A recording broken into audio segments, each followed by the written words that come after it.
तो चलिए आज के इस वीडियो में आगे वाले पार्ट को स्टार्ट करते हैं। इसके पहले वाली वीडियो में हमने रिप्रोडक्शन इन मेल और फीमेल यानी कि reproductive system in male and female के बारे में डिस्कस किया है। आज की वीडियो में हम बात करेंगे स्पर्मेटोजेनेसिस या oogenesis यानी कि गैमीटोजेनेसिस। गैमीटोजेनेसिस के अंतर्गत दो आते हैं, आपके स्पर्मेटोजेनेसिस आता है और oogenesis आता है।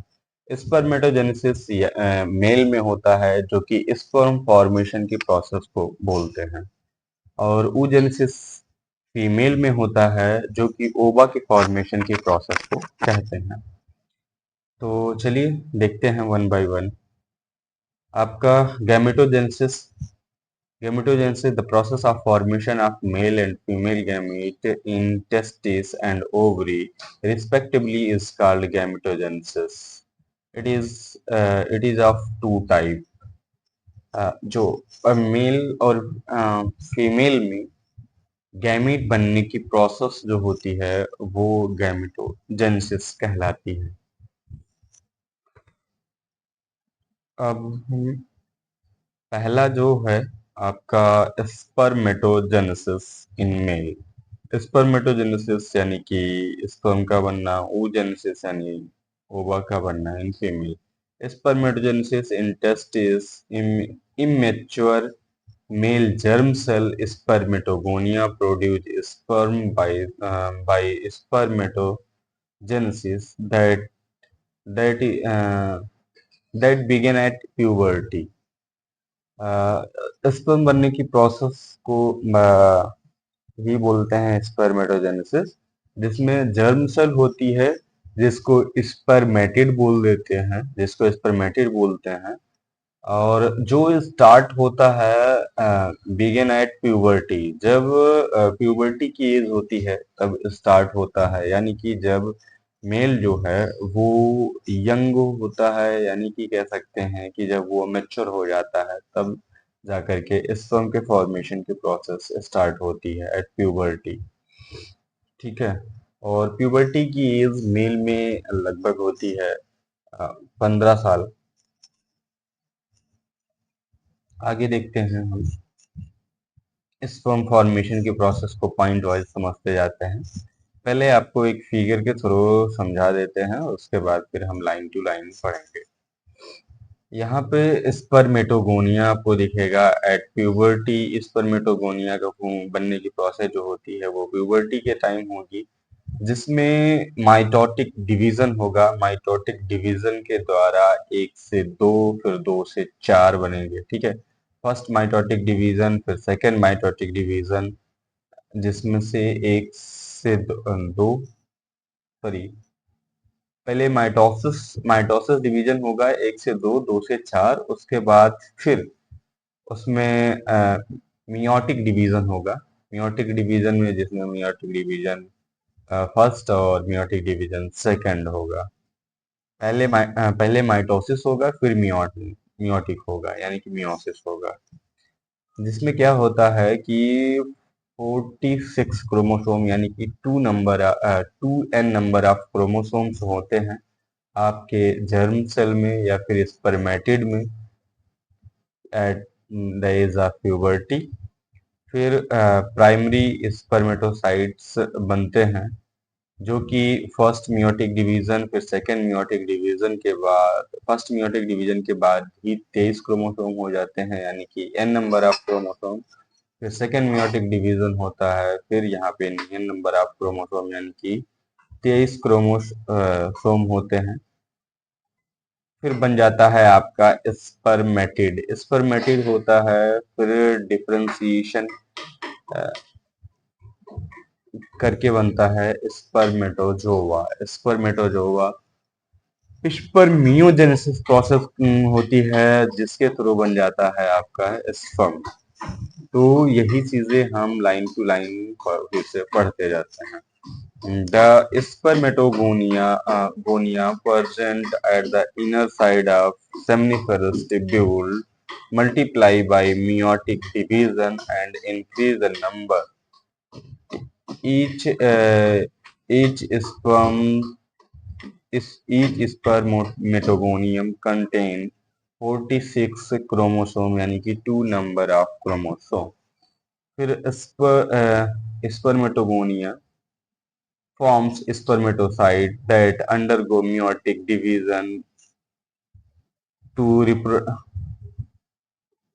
reproduce secondary spermatocyte having 23 chromosomes।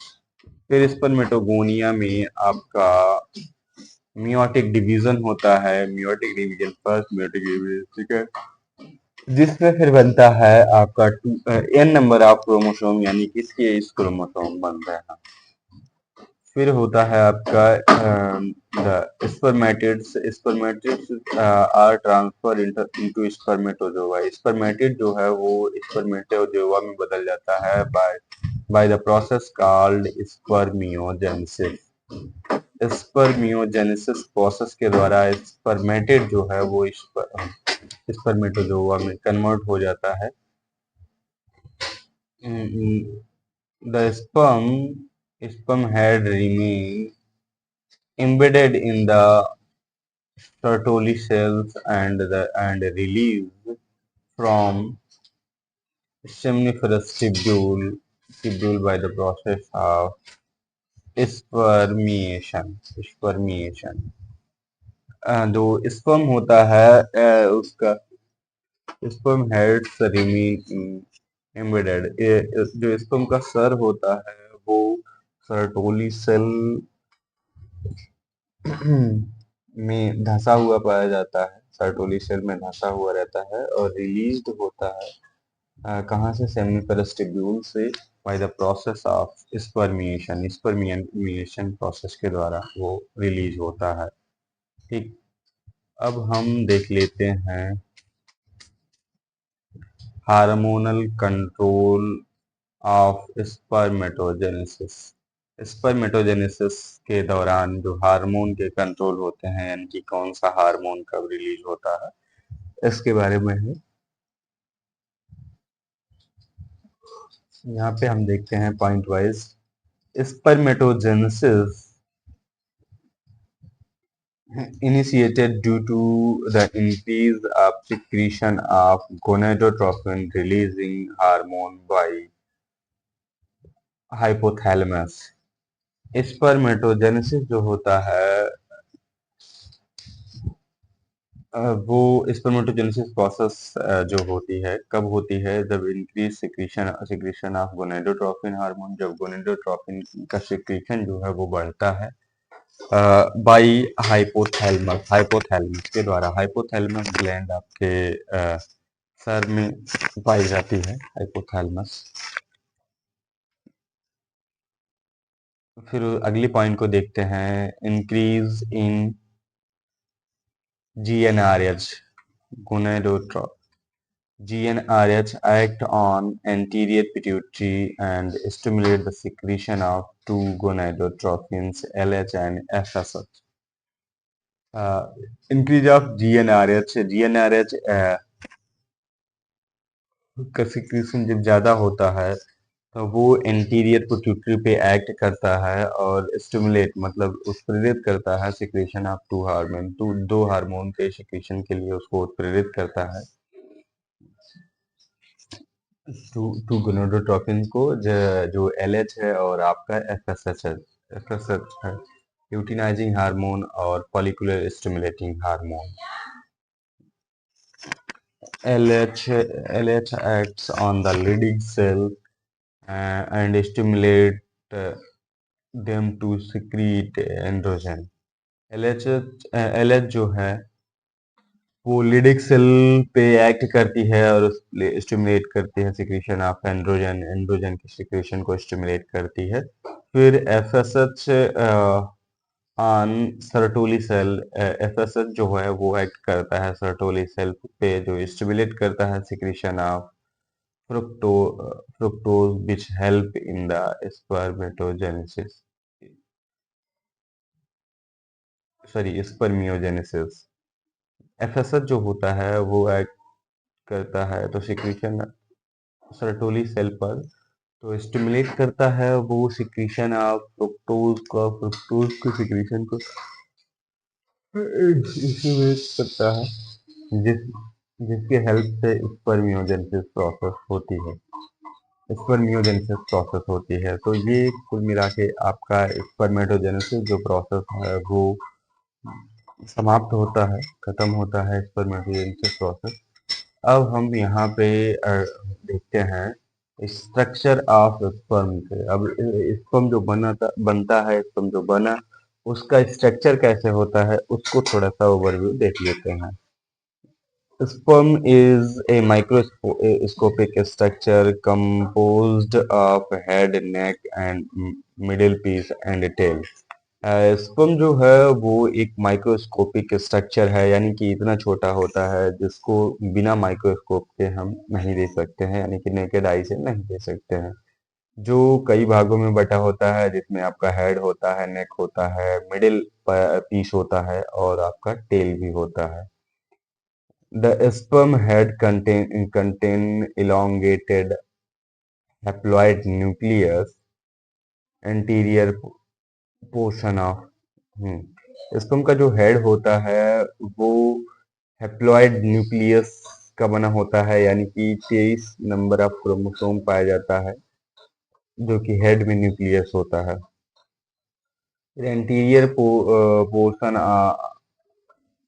of which is covered by a cap-like structure, acrosome। जो एंटीरियर पोर्शन होता है, आप यहाँ स्ट्रक्चर में देख भी सकते हैं स्तंभ के आगे वाला जो एंटीरियर वाला पार्ट होता है, जिसमें एक्रोसोम भरा हुआ होता है, एक्रोसोम। ठीक है, एक्रोसोम भरा हुआ होता है, एक्रोसोम यहाँ पे लिखा गया है।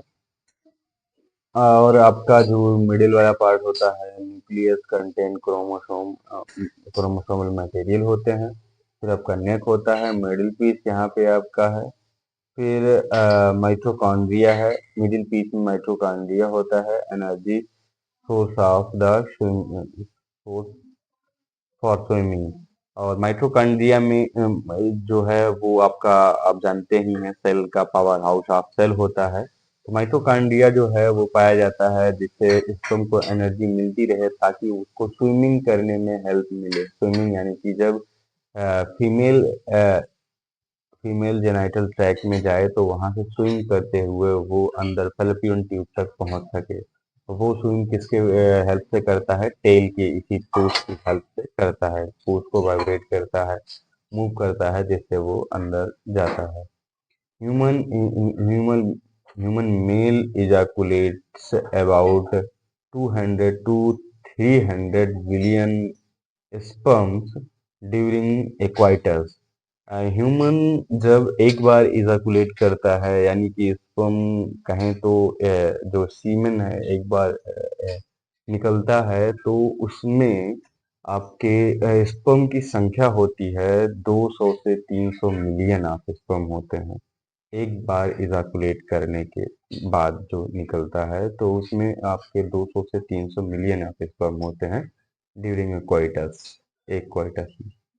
फिर the seminal plasma along with the sperms constitute of semen. जो सेमाइनल प्लाज्मा होता है, यानी कि अगर जो आपका स्पर्म जो निकलने की प्रोसेस होती है, सिर्फ उसमें स्पर्म ही नहीं होते हैं, उसके साथ साथ उसमें कुछ फ्लूइड और होता है, लिक्विड और होता है, जिसमें सेमाइनल प्लाज्मा होता है along with the sperm constitute of semen. जिसमें जिसको सेमाइनल प्लाज्मा को क्या बोल देते हैं? सीमेन बोल देते हैं। सीमेन के अंदर स्पर्म होता है, उसमें मिक्स हुआ होता है। सीमेन में क्या क्या होता है? द फिर आगे देखते हैं, the function of male sex secondary ducts and glands are maintained by androgen hormone.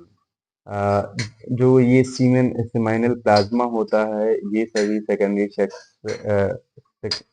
Sex secondary duct में पाए जाते हैं, जहाँ पे जो कि मेंटेन होता है एंड्रोजन हार्मोन के द्वारा। फिर आगे वाली प्रोसेस है आपकी oogenesis की प्रोसेस, जिसमें हम ओवा के फॉर्मेशन की प्रोसेस को पढ़ेंगे। ओवा कैसे बनता है, इन फीमेल ओवरी के अंदर कैसे बनता है, इस प्रोसेस को हम पढ़ेंगे। तो उस प्रोसेस को हम अगली वाली वीडियो में पढ़ेंगे। तो इस वीडियो में सिर्फ आपका मेल गैमीट्स के बारे में बात किया हमने, जिसमें स्पर्म फॉर्मेशन के प्रोसेस को समझा। अगली वाली वीडियो में हम ओवरी में कैसे ओवा का फॉर्मेशन होता है उसके बारे में समझेंगे। तो आप मिलते हैं अगली वीडियो में। अगर वीडियो आपको अच्छी लगी तो please like share and subscribe करें, और कुछ भी आपके डाउट्स हैं तो आप बिल्कुल कमेंट कर सकते हैं, और वीडियो अगर ज़्यादा अच्छी लगी हो तो वो आप अपने हिसाब से कमेंट में बता सकते हैं। तो मिलते हैं अगली वीडियो में। Thank you for watching. जय हिंद, जय भारत।